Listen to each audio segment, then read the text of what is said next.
The first cough was barely a tickle.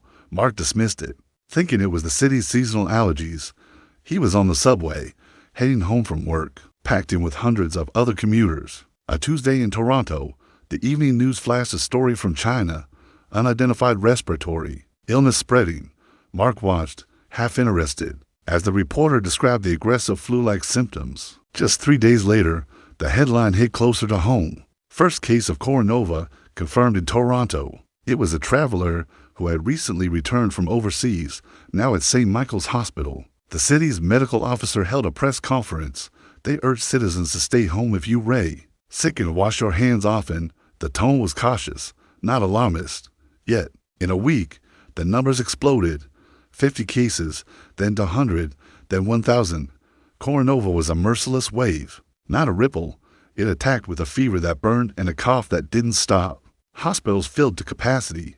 Triage tents were erected in parking lots. The sound of ambulance sirens became the new soundtrack of the city, a high-pitched, wailing symphony of dread. Mark's mother, an elderly woman with a history of heart trouble, called with a faint voice. "I don't feel well, son." Her words were like a physical blow. Panic set in. Shelves at Loblaws and Metro emptied within hours. People bought toilet paper, hand sanitizer, and canned goods as if preparing for an apocalypse. The mayor announced a citywide mandate. Masks were now required in all public spaces. Social distancing signs were taped to every store window, and lines formed 6 feet apart. The next day, the lockdown began. Stay home. Essential travel only.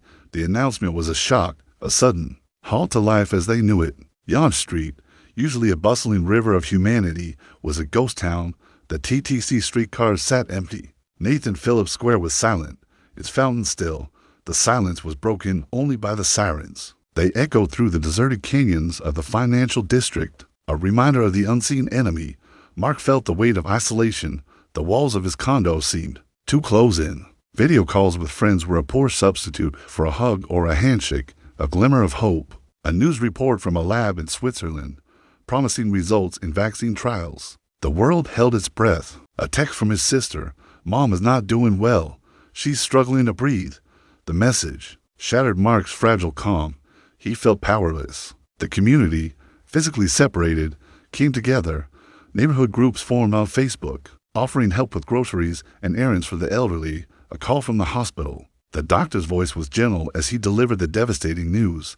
The world went silent for Mark. Even with the sirens wailing outside, the government announced a 2-month extension to the lockdown. A collective groan could be heard across the city, a sigh of resignation and despair.